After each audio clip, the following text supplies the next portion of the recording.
बिस्मिल्लाहिर्रहमानिर्रहीम। अस्सलामुअलैकुम नाज़रीन, आप देख रहे हैं इस्लाम चैनल उर्दू पर प्रोग्राम सेहत है ज़िंदगी और आज का सेगमेंट है हमारा आस्क ए जीपी। मैं हूं आपका मेज़बान रिजवान अरशद। ईद के बाद आपसे पहली दफ़ा मुलाकात हो रही है इस्लाम चैनल उर्दू के ज़रिए और मैं उम्मीद करता हूं कि आपकी ईद अल्हम्दुलिल्लाह बहुत अच्छी गुजरी होगी। नाज़रीन, हमारे इस प्रोग्राम का जो फॉर्मेट है वो आपको पता है कि हम इस प्रोग्राम के अंदर आपके और मेरे हर दिल अज़ीज़ डॉक्टर जनाब डॉक्टर इमरान गौहर साहब से मुख्तलिफ़ सवालात करते हैं और वो आपके सवालों के जवाब देते हैं। डॉक्टर इमरान साहब हमारे दरमियान मौजूद हैं। डॉक्टर साहब अस्सलाम वालेकुम और आपको स्टूडियो में खुशामदीद। बहुत शुक्रिया आपका। नाज़रीन, प्रोग्राम को आगे बढ़ाने से पहले मैं आपको बताता चलूँ कि हमारा ये प्रोग्राम आइंदा हफ्ते से इंशाअल्लाह अज़ीज़ हर संडे को शाम 5 बजे जो है वो बराह रास्त हुआ करेगा और 5 से 6 बजे इंशाल्लाह इस प्रोग्राम को आप इस्लाम चैनल उर्दू पर बराह रास्त देख सकेंगे। हम अपने प्रोग्राम की तरफ आगे बढ़ते हैं और आपको पता है कि आप अपने जो सवालात हैं वो स्टूडियो में कॉल करके बराह रास्त डॉक्टर इमरान गौहर से पूछ सकते हैं और सवाल का जो तरीकाकार है वो यही है कि आपसे हम यही रिक्वेस्ट करते हैं कि कोई भी इशू हो उसकी अगर कोई डिटेल्स आपकी ट्रीटमेंट चल रही है किसी भी डिज़ीज़ की तो वो ट्रीटमेंट भी आप डॉक्टर साहब को बता दें, कब से आपको कोई इशू है वो भी आप डिस्कस कर सकते हैं। और अमूमी तौर पर हम ये रिक्वेस्ट करते हैं आपसे कि आप अगर अपना नाम बताना चाहें तो भी ठीक है, अगर नहीं बताना चाहे तो कोई इशू नहीं, लेकिन अपनी एज और अमूमी तौर पर वज़न जो है वो भी आप डॉक्टर साहब को बता दें। डॉक्टर साहब, प्रोग्राम में आगे बढ़ने से पहले तो ये बताएं कि आपका रमज़ान और ईद कैसी गुजरी? Thank you Rizwan. सबसे पहले तो सब नाजरीन को ईद मुबारक मेरी तरफ से। और रमज़ान बहुत ही बिज़ी गुजरा आपके साथ आपकी तरह। और मेरा रमज़ान अपने मरीज़ों के साथ सबसे बड़ी बात बहुत ज़्यादा बिज़ी रहा क्योंकि हम लोग थोड़ा बिज़ी थे सर्जरी में। इसके अलावा फैमिली कमिटमेंट्स बहुत होती हैं, आपको पता है कि जो कि उसकी वजह से भी काफ़ी बिज़ी रहा। और कोशिश की कि इबादत भी की जाए और साथ साथ जो अपने फ़राइज़ हैं उनको भी मखलूक खुदा की खिदमत भी की जाए और बिल्कुल अल्लाह बड़ा से मुश्किल तलब हो भी जाता की। है। मैंने बाज़ दिन आपको जैसे मैं बताया कि मैं छुट्टी करने की कोशिश की लेकिन स्टाफ शॉर्टेज की वजह से मुझे I have to work and to but लेकिन ज़ाहिर है वो भी बहुत ज़रूरी है, पार्ट ऑफ जॉब है, पार्ट ऑफ लाइफ है हाँ सारा। नींद बड़ी कम हुई। ये बात तो सही है आपकी। अच्छा डॉक्टर साहब, हम अपने प्रोग्राम की तरफ बढ़ते हैं। आज जब आप आए होंगे स्टूडियो तो बाहर आपने वेदर देखा होगा कि हाँ शाइनिंग और दिल किया होगा कि स्टूडियो की बजाय हम कहीं बाहर और जो है प्रोग्राम ना करें घूमा जाए। सही ऐसे ही बात। अच्छा समर आ गया है और जिस तरह हम विंटर के अंदर दाखिल होते हैं तो हम कहते हैं कि मौसम चेंज हुआ है तो लोगों को कुछ एहतियाती तदाबीर करनी चाहिए। फ्लू हो जाता है किसी को, जो ज़्यादा उम्र के लोग हैं पेन्स वगैरह बॉडी में हो जाते हैं। तो इसी तरह जब समर है, अब समर आया है तो लोग एक ट्रांसफ़र कर रहे हैं, वेदर जो है ना वो दूसरे वेदर के अंदर जा रहे हैं। तो क्या इस हवाले से भी कुछ एहतियाती तदाबीर अख्तियार करनी चाहिए? क्या ये वेदर भी इफ़ेक्ट कर सकता है आपकी बॉडी को? देखिए रिजवान, एक जो नॉर्मल ट्रेंड है ना, डिफरेंट वेदर्स में डिफरेंट प्रॉब्लम्स हम एक ट्रेंड देखते हैं। सही है। हार्ड एंड फास्ट रूल तो नहीं है लेकिन एक ट्रेंड ज़रूर देखते हैं। Specially during the month of in the summer season we have more patients with hay fever specially इस दौरान, यानी कि runny nose, watery eyes, itchy eyes, itchiness generally, asthma के फ्लेयर अप्स, ये तमाम चीज़ें बहुत कॉमन होती हैं इस सीज़न में। इसके अलावा डायरिया वोमिटिंग बहुत आजकल चला हुआ है, नोरा वायरस, जो कि अक्सर पेशेंट्स उसके साथ भी आ रहे हैं जिनको runny watery diarrhoea and watery vomiting वगैरह हो रही है। इसके अलावा तीसरी चीज़ जो कि है वो फ्लू लाइक सिम्टम्स बहुत चले हुए हैं, chest infections mimicking very close to like a covid type but it's not covid actually in most of the patient, लेकिन ये भी बहुत ज़्यादा चला हुआ है। तो ये 3-4 चीज़ें जो हैं ये काफ़ी ज़्यादा नुमायाँ हैं और ये तमाम ज़्यादातर जो है ना ये वायरसेस ही हैं। डॉक्टर साहब, इनको ये जो आप कह रहे हैं कि ये चीज़ें हैं इनको हम इंशाल्लाह एक एक करके डिस्कस भी कर लेते हैं, लेकिन हमारे साथ एक कॉलर हैं तो उनसे बात करते हैं कि वो क्या बात करना चाहते हैं आपसे। जी अस्सलाम वालेकुम। Walaikum salam rahmatullah. Doctor, I had a question, please. It's regarding my father. He's in his 70s and he has a lot of heartburn. Now, the doctors have given him lots of H2 antagonists. They've given him lots of other medications, but nothing has helped. So now they are now saying that they want to do a hiatus repair, the operation, in particular a Nissen fundiplication. Yeah. And inshallah that's quite soon, but my dad just wants to know, he's listening now, he just wants to know what causes it and how successful you think that the operation is and should he have this operation? How is he otherwise, health-wise? I mean, is he quite healthy otherwise? Health-wise, otherwise, he's healthy, mashallah, yes. Okay. Does he smoke? No, he doesn't smoke, no. Okay. Probably slightly overweight, but nothing else. Okay. And so you're asking what about the procedure, whether he should go or not? That's your question? Yes, and also what it is. So we have explained, but he really liked your explanation of the Nissan fundoplication.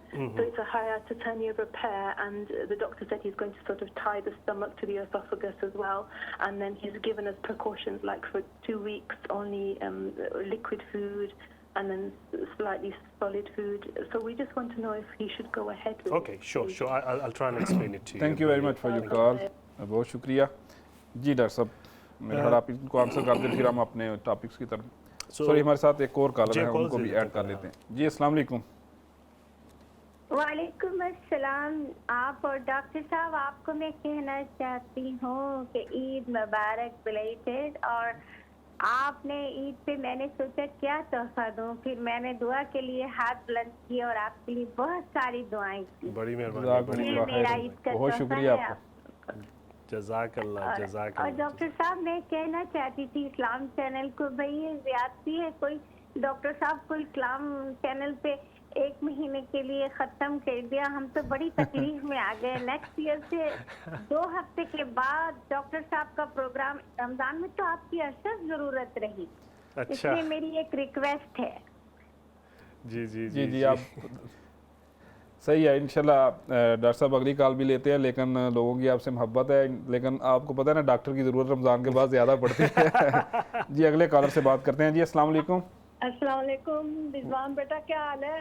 अल्लाह का शुक्र। Aunty आप कैसी हैं? खैरियत से हैं? ठीक हैं? ईद मुबारक। खैर मुबारक, आपको भी बहुत बहुत ईद तो मुबारक। गई है लेकिन चले खैर। तो भाईजान आपका क्या हाल है? अल्लाह का शुक्र है, अल्लाह का शुक्र है। गुलशन आप बताएं, आप बड़े कैसी अच्छे हैं? के बाद है, मैंने कहा मेरा काम तो कोई नहीं, लेकिन मैंने सलाम आपको करना है। बड़ी मेहरबानी, और ईद बड़ी मुबारक। मेहरबानी। आपने हमें दुआओं में याद रखा रमज़ान में और ईद पे। मैंने आपको सब लोगों के लिए बड़ी दुआ भी की। बड़ी बहुत शुक्रिया आंटी है, वो हमें अंदाज़ा है कि माशाल्लाह आप बड़ा ख्याल भी रखती हैं, मोहब्बत करती हैं, हम लोगों के लिए दुआ करती हैं। अल्लाह ताला आपको खैर व बरकत से रखे। बहुत शुक्रिया आपकी कॉल का, जज़ाकुमुल्लाह खैरन। डॉक्टर साहब जो क्वेश्चन था, जो सिस्टर थी पहले जिन्होंने हाँ। अपने वालिद के हवाले से पूछा, आप उनको आंसर कर दीजिए प्लीज़। देखें, उन्होंने जो सवाल ये था कि उनके जो फादर हैं उनको हार्ट बर्न यानी कि मैदे में जलन की तकलीफ़ है, and he 70 years of age. Heart burn के मुख्तलिफ कॉजेज़ होते हैं, और एक उसमें एक कॉज होता है कि हियाटस हर्निया। बेसिकली हियाटस हर्निया ये होता है कि आपकी जो स्टमक है उसकी बल्जिंग हो जाती है कुछ इस तरह से कि उसके अंदर एक्यूमुलेशन होना शुरू हो जाता है जूसेस का या फूड का, या फूड को पास ऑन होने का। तो उसके लिए basically most of the time they don't operate for these kind of problems. Rather than they advise to have weight reduction, have regular small meals rather than big meals. रात में खाना late ना खाएं ताकि खाना सीने में आपका ज़्यादा देर पेट में पड़ा रहे। कम खुराक खाएं, इस तरह की चीज़ें करते हैं। लेकिन और इसके अलावा कुछ दवाइयाँ भी दी जाती हैं, जिसमें कि जैसे उन्होंने बताया कि उनके वालिद को भी काफ़ी सारी दवाइयाँ दी गई। उसमें प्रोटॉन पम्प इनहिबिटर्स देते हैं, H2 एंटागोनिस्ट वगैरह दी जाती हैं, और ट्राई किया जाता है कि ये विदाउट एनी इंटरवेंशन ये मसला हल हो जाए। बट इन सम केसेस ये मसला हल नहीं हो पाता, और उसके लिए फिर वो एक ऑपरेशन होता है जो कि गैस्ट्रोएंटरोलॉजिस्ट सजेस्ट करते हैं, जिसमें कि अब डिपेंड ये करता है कि हियाटस हर्निया कितना बड़ा है, कहाँ पे है, और ये तमाम चीज़ें, ये काफ़ी टेक्निकल चीज़ें, और surgeons are the best person to describe it in detail. But इसमें बेसिकली वो ये करते हैं कि इसकी जो शेप होता है स्टमक का, उसको थोड़ा सा आल्टर करते हैं बाय टाइडिंग अप और टाइंग अप। एंड उसके बाद एक्सपेक्ट ये किया जाता है कि जहाँ पे कि खाना फंस रहा हो या ठहरता हो ज़्यादा देर, वो ठहरे ना, और वो बाकी पास ऑन हो जाए आपके लार्ज इंटेस्टीन में। जहाँ तक उन्होंने बताया कि उनके फादर, उनको कोई ऐसी प्री एग्जिस्टिंग कंडीशंस नहीं है, and he is quite healthy otherwise, then मेरा मशवरा ये होगा कि operation should be quite simple and it should be okay for to go ahead with. Having said that, again हर प्रोसीजर कि कोई ना कोई साइड इफ़ेक्ट या रिस्क फैक्टर्स होते हैं। मैं सिर्फ अपने एक्सपीरियंस से बता सकता हूँ, क्योंकि ज़ाहिर है मैं GP हूँ, मैं I'm on the receiving end, lot of my patient get these procedures done। मैंने कोई इतना कोई शदीद मसला नहीं देखा पोस्ट ऑपरेटिव इस ऑपरेशन के साथ। लेकिन ज़ाहिर है अगर आपके कोई क्वेश्चन है या सवालात हैं तो आप अपने जो भी डॉक्टर या सर्जन आपका जो इसको ऑपरेट कर रहा है या प्रोसीजर फॉरवर्ड करेगा तो आप उससे डिस्कस ज़रूर कर लें। जहाँ तक मेरा एक्सपीरियंस है, मुझे तो कोई इतना कोई ख़ास इसमें प्रॉब्लम नहीं नज़र आया है। Pretty simple and a straightforward procedure and very good success rate. So इंशाल्लाह ताला go ahead with that, but again ask your doctor. मैं 90% लोगों को मैं अपनी तरफ से बता सकता हूँ, लेकिन खुदा न खास्ता 10% लोगों को हर प्रोसीजर में प्रॉब्लम भी आ जाती है, तो मैं गारंटी तो नहीं दे सकता, लेकिन relatively it's pretty safe to go ahead with, but discuss all these queries with your consultant as well who will operate। Right.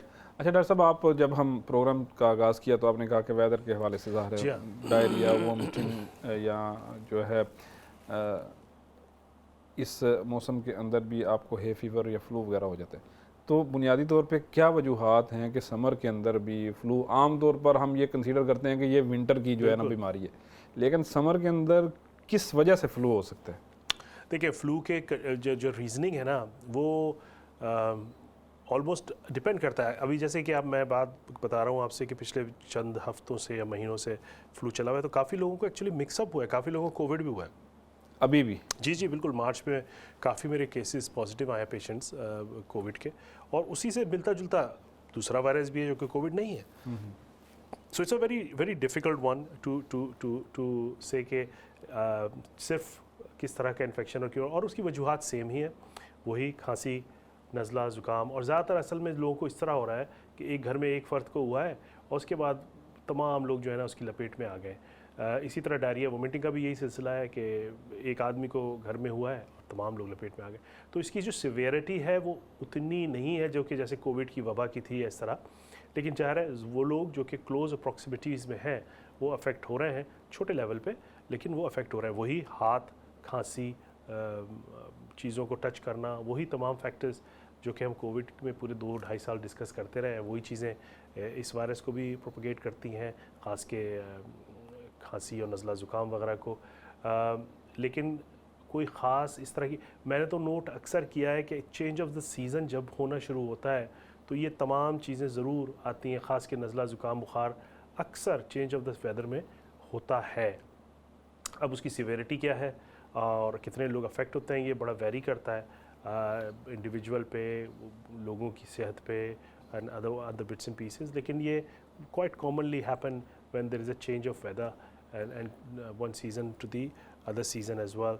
एहतियाती तदाबीर के लिए आप यही कर सकते हैं कि ज़ाहिर है घर में किसी को अगर वायरस हुआ है तो अच्छी वेंटिलेशन करें, कोशिश करें कि दूर बहुत मुश्किल होता है रहना, लेकिन कोशिश कर सकते हैं कि आप थोड़ा सा जितना डिस्टेंस रख सकते हैं अगर पॉसिबल है तो रखें, एहतियाती तदाबीर रखें और अपना भी ख्याल करें। अगर खुदा न खास्ता किसी को हो गया है तो हाइड्रेट करें, पैरासीटामोल, आइबुप्रोफेन वगैरह लें, make sure you take a steam etcetera. अगर कोई एस्मेटिक है तो make sure they have asthma pumps and everything in specially in this season because that's also flaring up.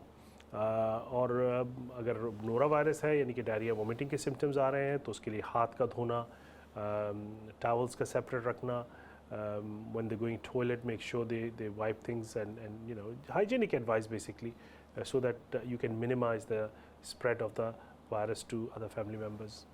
Right. अच्छा डॉक्टर साहब, मैं अपने नाज़रीन को बताता चलूँ, जैसा मैंने प्रोग्राम के आगाज़ में नाज़रीन आपको बताया कि एक तो इंशाल्लाह ये प्रोग्राम अगले संडे से शाम 5 बजे आप देख सकेंगे इस्लाम चैनल उर्दू पर बराह रास्त, और दूसरा ये है कि आपको हमारी टेलीविज़न स्क्रीन के ऊपर जो कॉल बैनर नज़र आ रहा है उस पर आप कॉल करके डॉक्टर साहब से मुख्तलिफ़ सवालात के जवाबात जो है सेहत के मतलब वो ले सकते हैं। अच्छा डॉक्टर साहब, आप मुझे ये बताएंगे इन समर के अंदर बहुत सारे लोग जो है पानी वो बड़ी ज़्यादा मकदार में पीते हैं रूटीन से हट के, और उसके अलावा फ़िज़ी ड्रिंक्स का इस्तेमाल बहुत ज़्यादा हो जाता है, या कोई भी चीज़ है, मशरूब जितने भी हैं उनका इस्तेमाल इस तरह से होता है कि वो फ्रीज़र में पड़ा हुआ है, फ्रिज में पड़ा हुआ है, यानी काफ़ी ज़्यादा वो ठंडा होता है। तो क्या ये चीज़ भी इफ़ेक्ट करती है बॉडी के अंदर के ज़ाहिर है अगर आम दिन हैं सर्दी के तो उसमें तो नॉर्मल टेम्परेचर के साथ आप कोई चीज़ पी लेते हैं, लेकिन इन दिनों के अंदर आप कोशिश करते हैं कि ज़्यादा से ज़्यादा ठंडी चीज़ आप पिएँ, तो वो किस तरह से आपकी बॉडी सिस्टम को इफ़ेक्ट कर सकती है? देखिए, ठंडे पानी या ठंडी चीज़ों को पीने का तो तरीका ये है कि आप उसको थोड़ा सा मॉडरेट टेम्परेचर कर लें, ताकि उसका एक ऐसा टेम्परेचर कि बॉडी आपकी कुछ झटका ना लगे सडन। अगर फ़र्ज़ कीजिए कि आप एक डिफरेंट टेम्परेचर में बैठे हुए हैं और एक फ्रीजिंग कोल्ड ड्रिंक पिएंगे, तो आपको ज़ाहिर है आपकी पूरी बॉडी को एक जोल्ट मिलता है, गले को। और अक्सर रिएक्शनरी तौर पे बहुत सारे लोगों में, including my self actually, you can have खांसी या आपका गला बंद होने लग जाता है इस तरह का। तो ज़ाहिर है जो सही तरीका ये है कि एक मॉडरेट वेदर के हिसाब से आप काम करें, पानी बहुत ज़्यादा शदीद ठंडा ना पिएं। अगर बहुत ज़्यादा ठंडा है तो उसको थोड़ा सा रूम टेम्परेचर पे लाने दें, 5-10 मिनट, उसके बाद उसको पी लें। उससे ये होगा कि आपकी बॉडी थोड़ा सा क्लाइमेटाइज हो जाएगी चीज़ों से। और फ़र्ज़ कीजिए कि किसी को कोई एस्मा का प्रॉब्लम है या कोई दूसरी चीज़ें हैं, तो ये तमाम चीज़ें जो है ना अचानक ठंड से ट्रिगर भी हो सकती है। तो मेरे ख्याल में बेहतर तरीका ये है कि उसको थोड़ा सा टेम्परेचर कम किया जाए और उसके बाद पानी या जो भी खाना है या इस तरह की चीज़ों को इस्तेमाल किया जाए, ताकि मुमकिना प्रॉब्लम से बचा जा सके। सही। अच्छा डॉक्टर साहब, आपसे मैं एक खबर शेयर करना चाहता हूँ जो गुज़श्ता दिनों आई। यहाँ पर जो नशरियाती इदारे हैं उनके ऊपर अखबारात के अंदर के जो बच्चों के अंदर है वो हेपेटाइटिस के केस काफ़ी आने लग पड़े हैं। तो बच्चों के अंदर इन केसेस का आना किस तरह से, मतलब क्या वजह हो सकती है? बच्चों कौन सा हेपेटाइटिस की बात की थी उन्होंने? जनरल है मतलब उसमें। अच्छा, देखिए यहाँ पे हेपेटाइटिस जो है ना वो तो एक तो सबसे पहली बात है, हेपेटाइटिस 3 तरह के होते हैं, हेपेटाइटिस A, B, C। सही है। जो A है वो तो कॉमन है, अक्सर हम लोग जो बाहर जाते हैं तो पानी वगैरह इसके थ्रू हेपेटाइटिस A फैलता है। ज़्यादा डेंजरस नहीं होता और वो बेहतर हो जाता है कुछ अरसे बाद अगर किसी को लग भी जाए तो। जो असल जो हेपेटाइटिस जिसको के चूँकि कॉम्प्लेक्स है और उसके कुछ प्रॉब्लम्स भी हैं, वो है hepatitis B and C, and they are both very infectious. Most of the time they transfer by blood, body juices वगैरह, so sexual intercourse से या blood देने से या इन तमाम चीज़ों से ये तमाम वायरसेस फैलते हैं। और मुझे इस बात का इल्म नहीं है कि कौन सा वायरस, कौन सा हेपेटाइटिस वक्त ज़्यादा फैल रहा है, लेकिन इट कैन बी अलार्मिंग। हम जो यहाँ पे ज़्यादातर जिस ग्रुप को देखते हैं वो इमिग्रेंट्स में ही एक्चुअली हेपेटाइटिस B या C देखा जाता है। और इसके अलावा जो ड्रग एडिक्ट्स हैं उनके अंदर बहुत कॉमन पाया जाता है, क्योंकि दे शेयर नीडल्स। इसके अलावा हमारे बाहर के मुल्कों में जो प्रॉब्लम है वो है नीडल्स का भी इशू है। वहाँ पे एक तो ब्लड ट्रांसफ्यूजन वगैरह का इशू है, हाइजीनिक नहीं होते, लोग शेयर करते हैं, चीज़ें उस तरह नहीं डिस्पोज ऑफ होती हैं जैसे यहाँ पे होती हैं।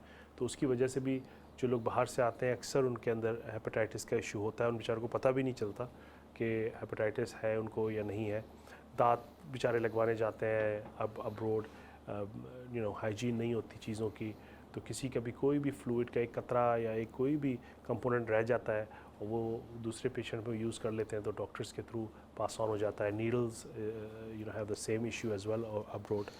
अच्छा डॉक्टर साहब, एक और चीज़ को हम डिस्कस कर लेते हैं, वो हमारे नाज़रीन को बताइए, क्योंकि वो भी बाज़ कात हमारे यहाँ तो पाकिस्तान में या जो एशिया के ममालिक हैं उसमें तो उसकी मुख्तलिफ़ औक़ात के अंदर बच्चों के अंदर वो होती है, वो जो मंकी पॉक्स, ठीक है, उस वो ज़रा बताएं हमारे नाज़रीन को कि वो क्या हैं। और यहाँ पर भी अभी रिसेंटली रिपोर्टेड हुए हैं कुछ केस, वेरी रेयर लेकिन हुए हैं, तो उसकी क्या अलामात हो सकती हैं और उनसे बचाव कैसे मुमकिन है?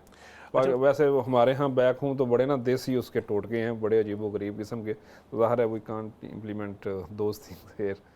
अच्छा, उससे पहले मैं एक बार बताऊँ, जो अब हम अभी बात कर रहे थे आपके क्या क्या चीज़ें फैली हुई हैं, उसमें चिकन पॉक्स और शिंगल्स भी बहुत फैला हुआ है। सही है, तो इस चीज़ को भी हम जो है वो डिस्कस कर लेते हैं, या अगर इनके अंदर कोई ज़ाहिर है ये जो मंकी पॉक्स हैं या चिकन पॉक्स हैं इसके अंदर कोई फ़र्क है तो वो क्या है और किस तरह आइडेंटिफाई कर सकते हैं कि कौन सी चीज़ क्या है? लेकिन चिकन पॉक्स तो इस वक्त इस मुल्क के रेलेवेंट तो मंकी पॉक्स इतना नहीं है, to be honest with you. मैंने नहीं पर्सनली, अभी रिसेंटली BBC की न्यूज़ है, BBC हमने प्रैक्टिकली मैंने नहीं देखा। सही है। अभी तक जो पेशेंट्स को हो सकता है इन्फेक्शियस कंट्रोल और इसमें भी मेरे ख्याल में वही मतलब वेरी रेयर 1 या 2 केसेस एक्चुअली आए हैं, लेकिन आपको पता है काफ़ी सेंसिटिव होते हैं यहाँ के इंस्टीट्यूट, तो कोई भी अगर चीज़ आगाज में आती है तो उसी वक्त ज़्यादातर लोग जो हैं वो हैं इमिग्रेंट्स या ट्रैवलिंग जो करके आ रहे हैं, मेरा ख्याल है, मुझे I am not an expert in that, लेकिन मेरा ख्याल है कि वो ज़्यादातर लोग वो हैं। और लेकिन मैंने अभी तक नहीं देखा अपने करियर में कि यहाँ पे कोई मंकी पॉक्स का पेशेंट। लेकिन डेफिनेटली आई थिंक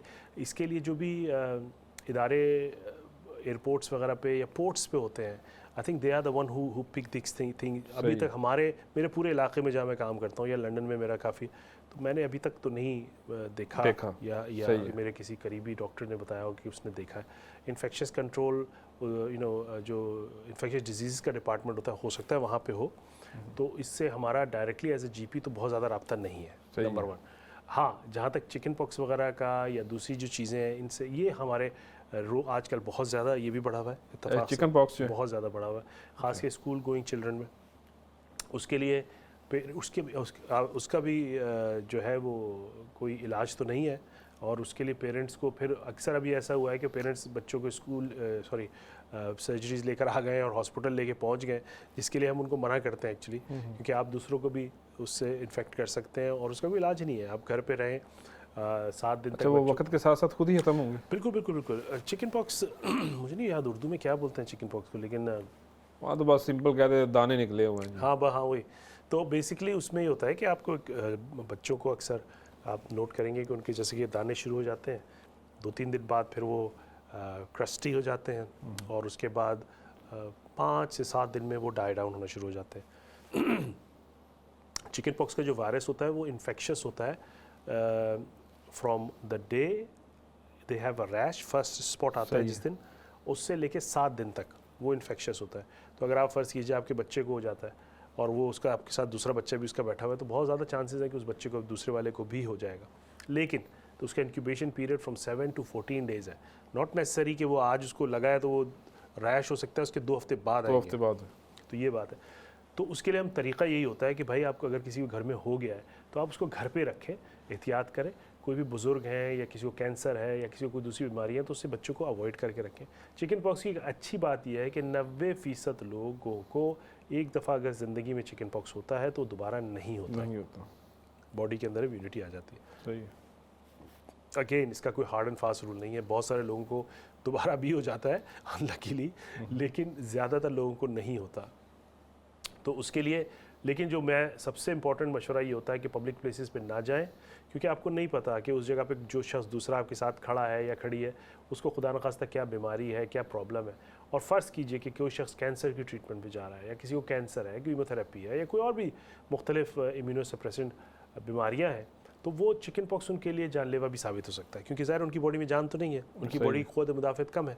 तो अगर चिकन पॉक्स उनको होगा तो बॉडी फाइट नहीं कर पाएगी, और फिर वो क्या कॉम्प्लिकेशन लीड कर लेगा, क्या हो जाएगा, वो बड़ा एक सवालिया निशान है, मज़ीद पेचीदा हो जाएगा। बिल्कुल ज़ाहिर है कोई भी वायरस या तो बेहतर है कि आप अगर आपके बच्चों को चिकन पॉक्स है, ज़्यादातर लोगों को पता होता है चिकन पॉक्स क्या है, और हम समझाते हैं बहुत ज़्यादा, लेकिन फिर भी लोग सर्जरीज़ और हॉस्पिटल चले जाते हैं जानते हुए भी कि ये चिकन पॉक्स है।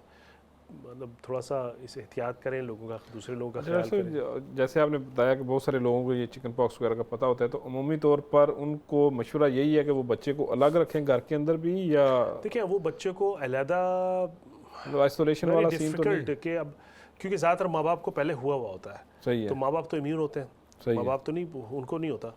तो अब वो बच्चे अगर अपने सिबलिंग्स को इन्फेक्ट करते हैं तो समटाइम माँ बाप कहते हैं अब क्या कर सकते हैं, इनको हो गया तो इनको भी हो जाए, इसमें क्या फ़र्क है। लेकिन प्रॉब्लम ये आता है कि जब आप दूसरों को अफेक्ट करना शुरू कर देते हो, तो जब आप दूसरी जगह जाते हो तो वो ज़्यादा रिस्की है, क्योंकि आपको नहीं पता कि दूसरी जगह, हाँ घर के अंदर अगर माँ है किसी की या उसको खुदा न खास्ता कोई सीरियस इशू है या कोई मसला, तो उसके लिए आपको ज़रूर एहतियात करनी चाहिए। यानी जो बुजुर्ग लोग हैं उनके साथ बच्चों को इन्वॉल्व ना करें इस मामले में, ताकि ये ना हो कि उन्हें हो जाए और फिर उनकी बॉडी जो है उसको वो संभाल ना सकें। डॉक्टर साहब आपसे गुफ्तगू जारी रहेगी। नाजरीन, आप डॉक्टर इमरान गौहर साहब के जो कीमती मशवरे हैं हेल्थ के हवाले से वो आप सुन रहे हैं। हम एक छोटे से वक्फे की तरफ बढ़ रहे हैं, लेकिन जब वक्फे से वापस आएंगे डॉक्टर साहब हमारे साथ मौजूद होंगे, तो आप सवालात कर सकते हैं अपने सेहत के हवाले से, अपने अजीज़ो अकारब की सेहत के हवाले से। आप हमारे साथ रहिए, मिलते हैं एक छोटे से ब्रेक के बाद।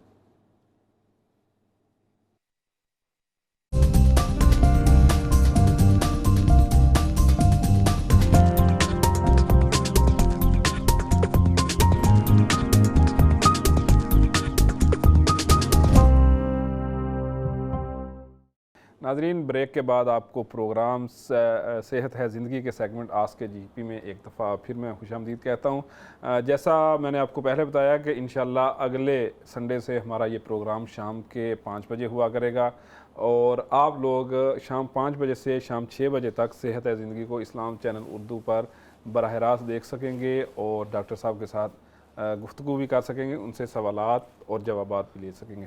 अच्छा डॉक्टर साहब, एक बड़ी इंटरेस्टिंग चीज़ मैं आपसे शेयर करने लगा हूँ और आपने ये बताना है कि ऐसा क्यों होता है।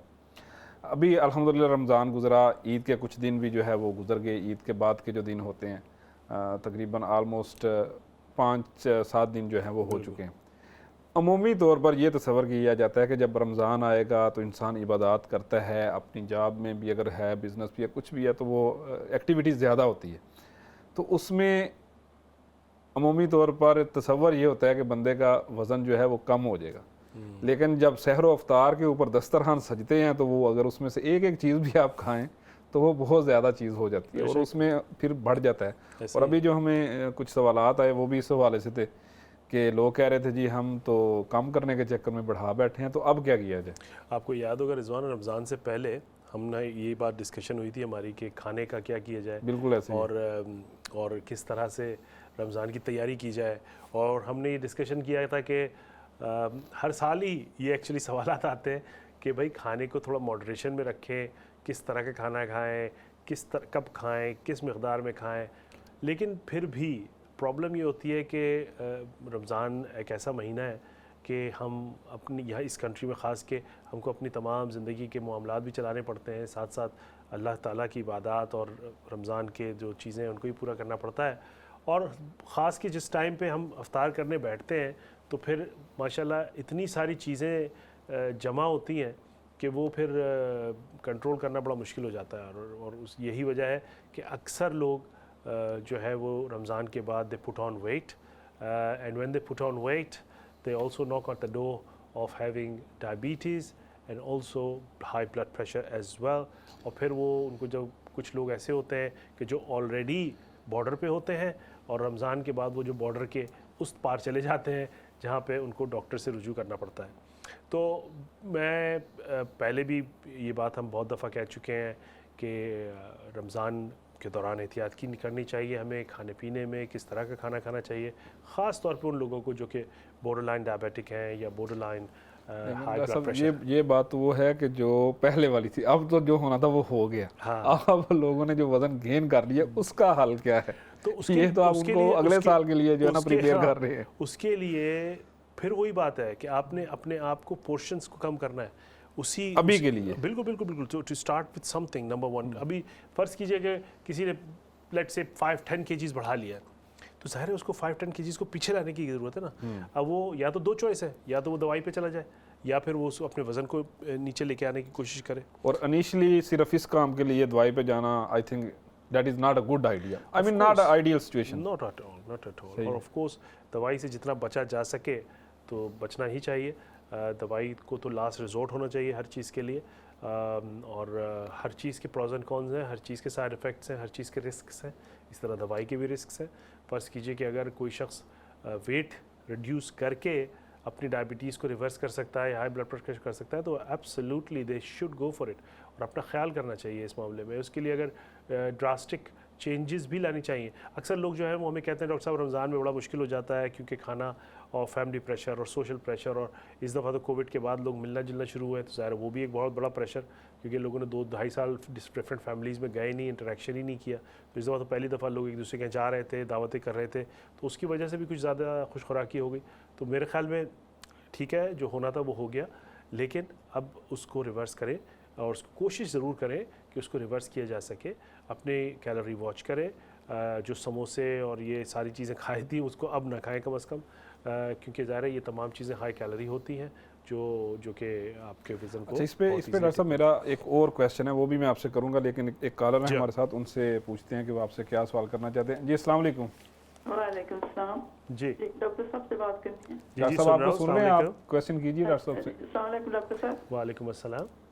जी डॉक्टर साहब, पहले तो मैं ये बात करना चाहूँगी कि रमज़ान में अल्हम्दुलिल्लाह मेरा तो तकरीबन 1 स्टोन कम होता है वज़न। जी जी, माशाल्लाह। शुक्र है अल्हम्दुलिल्लाह हर एक रमज़ान में। वेरी क्योंकि गुड। थोड़ा अगर एहतियात करें खाने पीने की तो काफ़ी इंसान कंट्रोल कर सकता है। बिल्कुल बिल्कुल बिल्कुल बिल्कुल, जी, वेल डन। तो डॉक्टर साहब से मेरा सवाल ये है, मुझे तकरीबन 2-3 साल पहले मेरा एक्सीडेंट हुआ था और बैक पे मुझे लगी थी, तो वो काफ़ी तकलीफ मुझे दिन ब दिन ज़्यादा होती गई। और अभी MRI स्कैन हुआ है मेरा लास्ट मंथ, तो उसमें आया कि जो नर्व्स है ना वो ट्रैप हैं और बहुत ज़्यादा मुझे पेन हर वक्त रहता है, लेग्स में भी बैक में भी। तो अभी उन्होंने अपॉइंटमेंट तो नहीं आई, लेकिन डॉक्टर मेरी कह रही थी ऑप्शन ये है कि या तो ऑपरेशन कराया जाए या फिर इंजेक्शन उसमें स्पाइन में।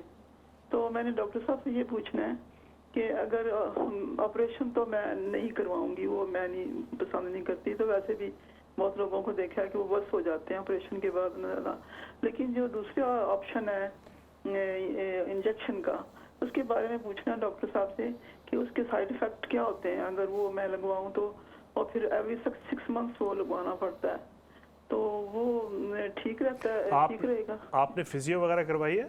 जी फिजियो का कोई मुझे फर्क नहीं पड़ता। मुझे डॉक्टर साहब बहुत ज़्यादा पेन है और ऐसे थ्रॉबिंग शॉक, जैसे एकदम से ना थ्रॉबिंग पेन होती है जब मैं बैठती हूँ उठती हूँ, बल्कि खाने वक्त जब हाथ ऊपर करती हूँ अपना लुकमा डालने के लिए मुंह में, उस वक्त भी इतनी थ्रॉब होता है मेरे पेन ना, बहुत सख्त मैं तकलीफ में हूँ। तो आपको ये एक्सीडेंट जो था ये क्या हुआ था? कार एक्सीडेंट था, क्या हुआ जी था? नहीं, मैं क्रॉस कर रही थी रोड, तो किसी वैन ने मुझे हिट किया था और मैं बैक पे गिरी थी, तो मुझे इस जगह लगी थी। लेकिन शुरू के 1-2 साल इतनी मुझे तकलीफ नहीं थी, मैंने इतना बहुत नहीं किया, पेन किलर लेती, लेकिन अब दिन दिन बहुत ज़्यादा होगी तकलीफ। फिर डॉक्टर ने MRI स्कैन करवाया मेरा, तो उसमें ये है कि ट्रैप नर्व्स आई हैं और अब तो मुझे दिन ब दिन बहुत ज़्यादा तकलीफ है। एज क्या है आपकी? तकरीबन 70 है। 70 है।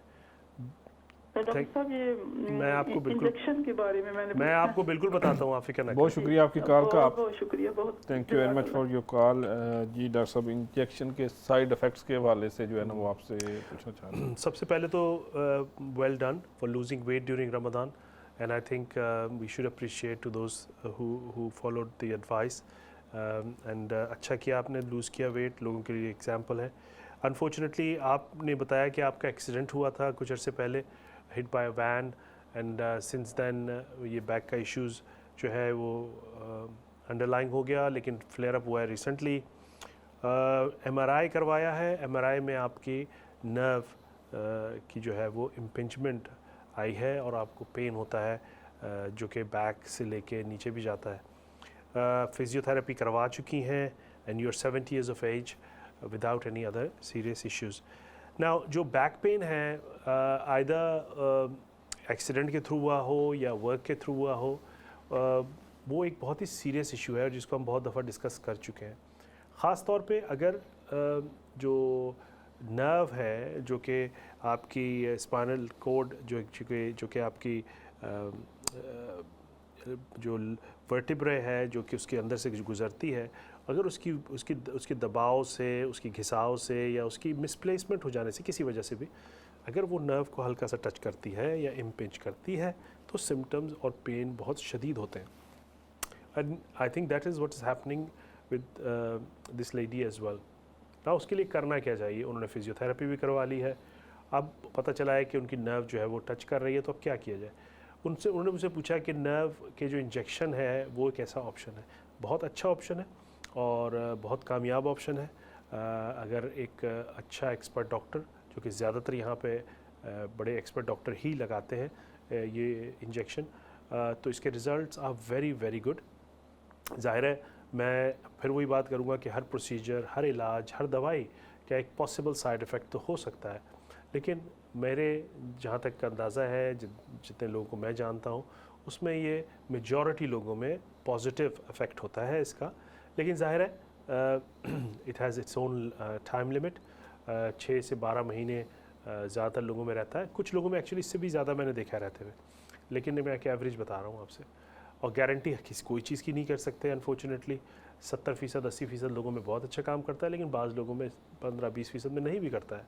तो मैं ये नहीं कहूँगा कि 100% है, इसकी भी फेलियर रेट है हर दवाई की तरह, लेकिन ज़्यादातर लोगों में बहुत अच्छा काम करता है। जो आपने अपनी हिस्ट्री बताई और जो प्रॉब्लम्स आपके हैं, मेरे ख़्याल में operation is very risky, I totally agree with you. और मेरे ख्याल में injection is a very good option, और इंशाअल्लाह अल्लाह के हुक्म से आप लगवाएं और अल्लाह ताला इसमें खैर रखेगा और आपके लिए जो है आराम का बाइस बनेगा। तो मेरा मशवरा ये होगा कि अल्लाह से दुआ करके गो अहेड एंड इंशाअल्लाह ताला हमें बताइएगा।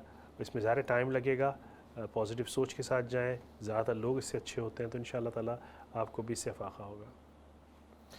राइट डॉक्टर साहब, अच्छा हम माशाल्लाह इन्होंने तो रमज़ान के अंदर एक स्टोन जो है ना वो अपना वेट कम किया, सो अगर बहुत सारे और लोग भी होंगे जो एहतियात करते होंगे, लेकिन हम बात कर रहे थे चाहता हूँ लोगों से जी, जो भी हमारे लोग जिन्होंने हमारी फॉलो की है एडवाइस और लूज किया है, they should come to the TV and tell us that how their success stories.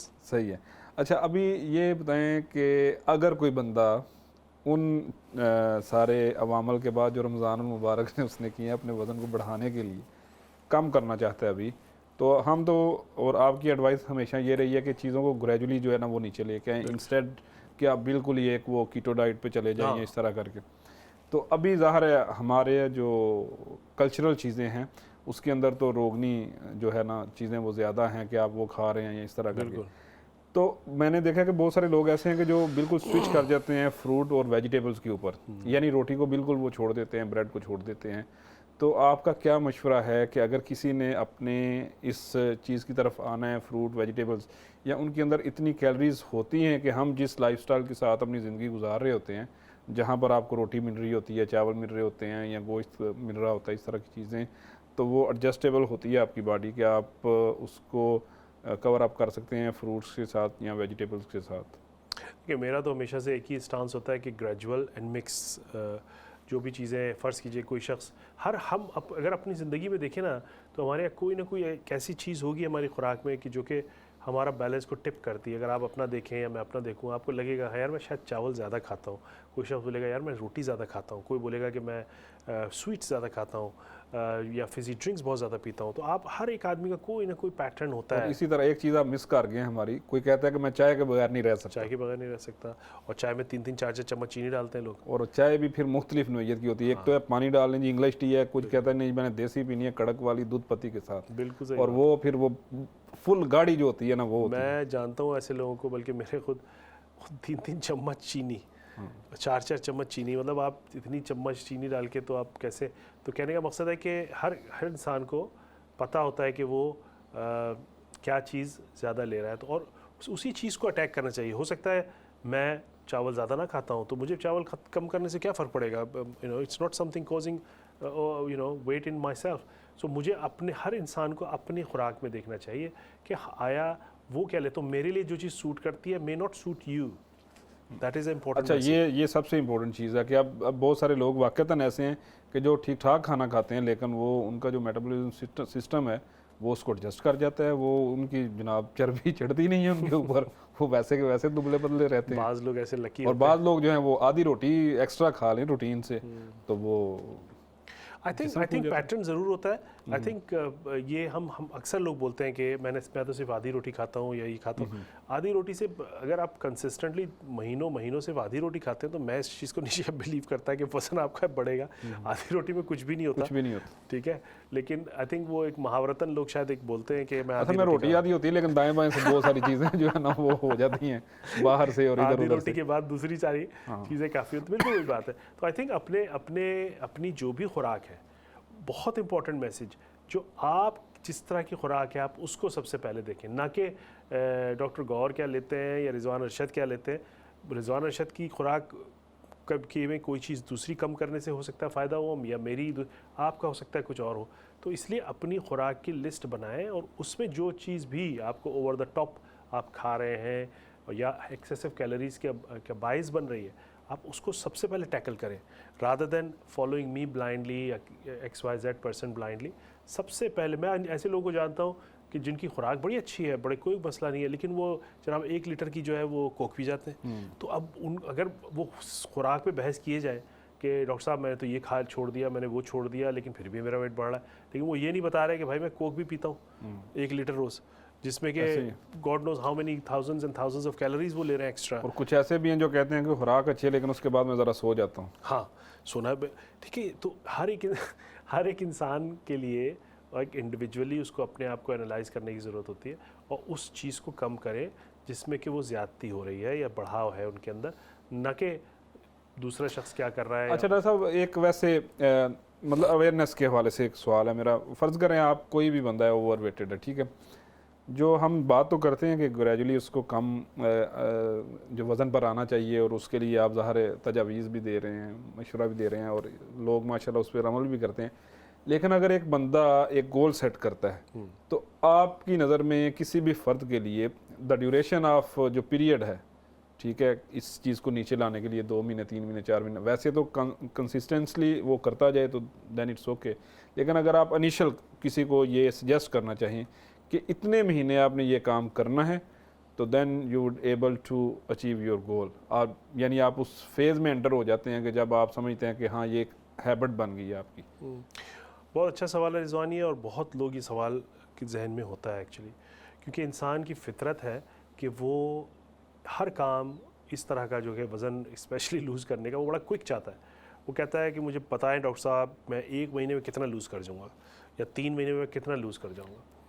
तो इसके लिए जो आंसर होना चाहिए ना वो सच पे मबनी होना चाहिए। बिल्कुल सही बात, जो सबसे इम्पॉर्टेंट चीज़ है, ना कि पेशेंट को आप एक फ़ॉल्स होप दें और फॉल्स परसेप्शन उसका क्रिएट हो जाए उसके लिए क्योंकि वो डिमोरलाइज़ करता है इंसान को। वो अगर आप उसको, क्योंकि बहुत सारी चीज़ें वेट रिडक्शन में आपके दिमाग से ताल्लुक़ रखती हैं, आपके दिमाग को उन चीज़ों पे अमल करना होता है। तो मेरे ख्याल में जो सबसे इम्पॉर्टेंट मैसेज है वो ये है कि देखें, do not expect any magic.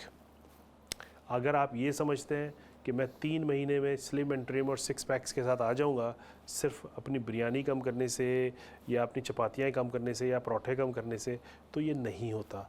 आपने ग्रेजुअली कंसिस्टेंटली हेल्प करनी है। तो इसीलिए ज़रूरी है कि वेट रिडक्शन से पहले काउंसलिंग की जाए, बातचीत की जाए, डिस्कशन किया जाए, रियलिस्टिक गोल्स को सेट किया जाए, रियलिस्टिक अप्रोच अपनाई जाए, बिल्कुल, ताकि वो आपको डिमोरलाइज ना करे। क्योंकि ये सबसे इंपॉर्टेंट पता है क्या होता है, अक्सर लोग आएंगे बोलेंगे हमने 3 महीने बड़ी टिका के डॉक्टर साहब ये किया वो किया फला किया, फिर भी कोई वेट नहीं हुआ, अब मैंने छोड़ दिया। तो ये नहीं होना चाहिए। और इसका एक रिवर्स सिस्टम भी होता है कि कुछ लोग 3 महीनों में सारी चीज़ें छोड़ के उसको कर लेते हैं, लेकिन आफ्टर मतलब 3 महीनों के बाद फिर उनकी जो अपनी बॉडी है वो इतनी फूल जाती है मुख्तलिफ चीज़ों की वजह से कि उन्हें फिर वो मतलब करना पड़ता है, उसके बगैर चारा नहीं होता। चौथे महीने वो फिर पुट बैक कर लेते हैं। वही ना, वो फिर फूले होते हैं। फ़ायदा तो नहीं हुआ ना। तो कहने का मकसद है कि ऐसी चीज़ जो कंसिस्टेंट हो। अच्छा डॉक्टर साहब, मैं इसमें इंटरप्ट करूंगा, मैं अभी यहाँ कैलकुलेशन कर रहा था, यानी मल्टीप्लाई बाय 2 और 3 और इस तरह। तो अगर हम फ़र्ज़ करें किसी बंदे का वज़न है 100 kg फॉर एग्जांपल, और वो कहता है, जो हम कंसिस्टेंसी की बात कर रहे हैं, तो अगर वो ये डिसाइड कर ले कि मैं 3 महीनों की बजाय पूरा साल जाता हूँ, तो साल के अंदर उसको क्या करना पड़ेगा कि 3 kg जो वज़न है वो 1 महीने में अगर वो रखे तो 36 बनता है जो पूरे साल का है। और इसके अंदर ये भी है कि वो अपनी जो रूटीन की ग़िज़ा है वो भी ले रहा है, उसको आहिस्ता आहिस्ता छोड़ रहा है। और इवन दो कि अगर 6 महीनों के अंदर भी आते हैं तो 3 की जगह पर हम 4 kg कर लें पर मंथ, तो 6 मंथ के अंदर वो 24 कर सकता है। तो ये 6 मंथ या 1 ईयर की अप्रोच ये एक रियलिस्टिक है या इससे भी ज़्यादा होना? उसके बाद तो फिर ज़ाहिर हैबिट होनी चाहिए है, ना? बहुत अच्छी है। अच्छा, हाँ बिल्कुल है, क्योंकि 3 महीने वाला ना वो बड़ा क्विक सा है, वो लगता है मेरे ख्याल में वो बिल्कुल। और ये मेरे ख्याल में ऐसा ही होना चाहिए, ऐसा ही होना चाहिए। 6 टू ऑनवर्ड फिर जो है मेरे ख्याल में बिल्कुल ऐसे ही होना चाहिए। मैं अगर अर्ली हो जाए तो बहुत अच्छा है, लेकिन आई थिंक ये बिल्कुल सही आपने कहा। मैं भी यही इस बात को एग्री करता हूँ कि इस तरह की टाइम फ्रेम होना चाहिए 6 से 12 महीने का, ताकि पेशेंट एक तो इत्मीनान रहे उसको। अगर पहले कर ले तो बहुत अच्छी बात है, ठीक है, लेकिन वो करता भी रहे। अगर आप 3 महीने के चक्कर में बहुत शॉर्ट एक तो होता है, लोग अक्सर फिर छोड़ भी देते हैं। और असल में फिर रूटीन की जो आपकी एक्टिविटीज़ होती हैं, जो भी आप काम कर रहे हैं, मेरा ख्याल है वो भी थोड़ी सी मुतासर होती हैं, क्योंकि आपका फिर जो डाइवर्ट हो जाता है mind towards losing the weight, और एक ख़ास आपने एक्टिविटी अचीव करने पर लग गए हैं तो फिर आपकी दूसरी सरगर्मियाँ मैं हमेशा एक चीज़ कहता हूँ, start with simple stuff. If you eat, let's say you have a habit of having biscuits with your T, let's say, तो 3 दफ़ा 4 दफ़ा चाय पी, 4-5 बिस्किट खा गए, बिस्किट छोड़ दें। सही है, छोटी छोटी चीज़ें, बिस्किट छोड़ दें, चाय पिए, बिस्किट छोड़ दें। आपने कितनी कैलोरी बचा ली दिन की फालतू की? आपने तकरीबन 200 से 300 कैलोरी बचा ली। सही है। कितनी होती हैं? बड़ी होती हैं, एक बिस्किट में इतनी। तो आप ये देखिए ना, एक छोटा सा स्टेप जो कि आप इसको मेंटेन भी कर सकते हैं, लेकिन आपने कितना बड़ा इफेक्ट उसका, अगर आप साल भर जाएंगे तो वो जो 3 बिस्किट या 4 बिस्किट की कमी है, अब आप मल्टीप्लाई करेंगे, रोज़ाना अगर 300 कैलोरी आपने छोड़ी है तो महीने की लगा 90,000 बन जाएंगी इसमें एक महीने के अंदर, 90,000 में रह लेते। 300 multiply by 30, so it's 3,000 9,000 sorry 9,000 करीब, तो 9,000 बहुत होती हैं। और 1 lakh calories more than that in a year. कितना छोटा स्टेप था। और मैंने देखा है प्रैक्टिकली, मैं आपको बताऊं, मैंने मेरे पेशेंट्स ने किया है and they have lost weight just by doing small little things. Even though कि डॉक्टर साहब, जो जिस तरह आपने बात की थी ना कि बहुत सारे लोग ऐसे हैं जो खुराक अच्छी खाते हैं लेकिन एक कोक भी साथ पी जाते हैं, बताते नहीं है, तो कुछ लोगों ने सिर्फ 2 चीज़ों को छोड़ने से, बाकी उनका वही है सिस्टम, शुगर और ये फिजी ड्रिंक जो है, इनको उन्होंने बाय बाय किया है तो ठीक ठाक। हालांकि बाद में गोश्त खा रहे हैं, रोटी खा रहे हैं, सारी चीज़ें चल रही हैं रूटीन में, सो भी रहे हैं, घूम फिर भी रहे हैं, लेकिन ये 2 चीज़ें कम्प्लीटली उन्होंने अपनी लाइफ से निकाली हैं और उसमें भी उन्होंने इसमें एक चीज़ और ऐड कर दें, क्रिस्प्स और चॉकलेट्स। अच्छा, क्रिस्प्स और चॉकलेट्स, लोगों को ये भी बहुत आदत है, हम लोग ऐसे बैठे बैठे ना लोग चॉकलेट्स खा जाते हैं बैठे बैठे। अच्छा साहब, एक मशवरा हमारे नाजरीन को दें कि ये जो है ना, आपके सुनने वाले ना, इनको आपने पिन पॉइंटेड कहना है कि भाई, अब मिसाल के तौर पर आपके जहाँ दोस्त अहबाब हैं, अजीज़ो कारब है, तो आप उनको ईद मिलने जाते हैं या वैसे मिलने जाते हैं, अब वो दस्तरखान उन्होंने सजाया होता है, मुरव्वत के अंदर भी वो वैसे भी मेहमान नवाज लोग हैं हमारे अमूमी तौर पर अक्सर माशाल्लाह, इल्ला के कोई उस तरह का निकला है, लेकिन ज़्यादातर लोग मेहमान नवाज हैं। और अब अगर फ़र्ज़ करें आप लंदन से मैनचेस्टर जा रहे हैं और आपकी डाइट शीट चल रही है, जनाब मैंने ग्रीन टी पीनी है और ये वो, लेकिन वहाँ जाके माहौल देखते हैं तो वो कहते हैं जी नहीं जी, आज तो फिर खाना पड़ेगा।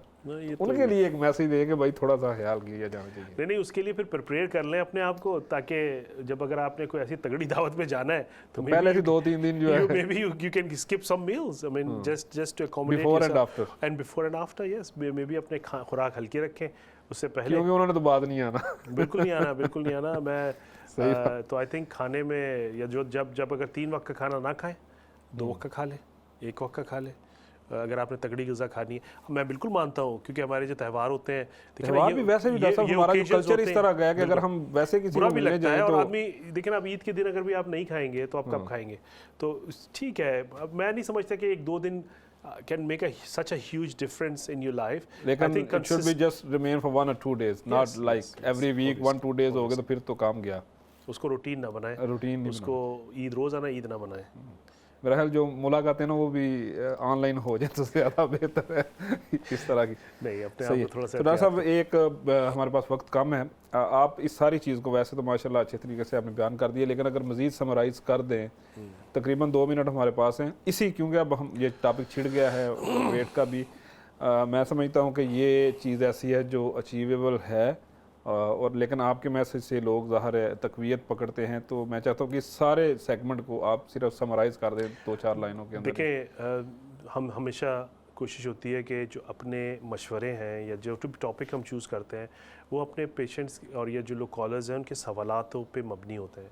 तो अब साल हम प्रोग्राम कर रहे हैं और पैटर्न्स जो है और सवालातों के जो मेन पॉइंट्स होते हैं उनके रोशनी में रह के मशवरे दिए जाते हैं, क्योंकि वेट रिडक्शन का इशू इसलिए बार बार इस प्रोग्राम में हम डिस्कस होता है कि बहुत सारे प्रॉब्लम हम एशियन कम्युनिटी में, फॉर एग्जांपल हम ब्लड प्रेशर रोज़ डिस्कस कर रहे होते हैं, हम डायबिटीज़ रोज़ डिस्कस कर रहे होते हैं, हम बैक प्रॉब्लम रोज़ डिस्कस कर रहे होते हैं, और ये तमाम का डायरेक्ट रिलेशन जो है वो आपके वेट इंक्रीज से होता है। तो सबसे इम्पॉर्टेंट मैसेज वो यही है कि हर चीज़ हम यहाँ पे ये जो हम बार बार बात करते हैं वो इसलिए नहीं करते कि खुदा न खास्ता किसी हम कोई सबके सब 6 पैक्स वाले यहाँ बैठे हुए हैं, लेकिन हाँ वो इसलिए कि हमारी कम्युनिटी में वेट की वजह से प्रॉब्लम्स बहुत सारे हैं। उनके डायबिटीज़ का मसला है, ब्लड प्रेशर का मसला है, इवन कैंसर्स एक्चुअली। तो वो चीज़ें, बहुत सारी चीज़ें जो हैं वो उसका बचाव हो सकता है। और आप भी जानते हैं, हम भी जानते हैं कि Asian community specially which are living in UK, बहुत सारे जगहों पे हमारा सोशो इकोनॉमिक जो है सिचुएशन है वो लो है बनिस्बत दूसरी कम्युनिटीज़ के इन द यूके। और उसकी एक बहुत बड़ी वजह खाना पीने में बदएहतियाती भी है। बहुत शुक्रिया डॉक्टर साहब, आपने बहुत खूबसूरत अंदाज के अंदर इस सेगमेंट को भी समराइज़ किया। नाज़रीन, आपने डॉक्टर इमरान गौहर साहब के कीमती मशवरे सुने और मैं उम्मीद करता हूं कि आप इन पर अमल करेंगे और इंशाल्लाह अपनी सेहत को बेहतर बनाएंगे। हम बिल्कुल अख्ताम की तरफ बढ़ रहे हैं, लेकिन आपसे इजाज़त लेने से पहले मैं आपको फिर एक दफ़ा याद दहानी करवाता चलूँ कि नेक्स्ट प्रोग्राम इंशाल्लाह शाम 5 से 6 बजे इतवार के दिन होगा। यही तब तक के लिए अपने मेज़बान रिजवान रशीद को इजाज़त दीजिए। अल्लाह निगहबान।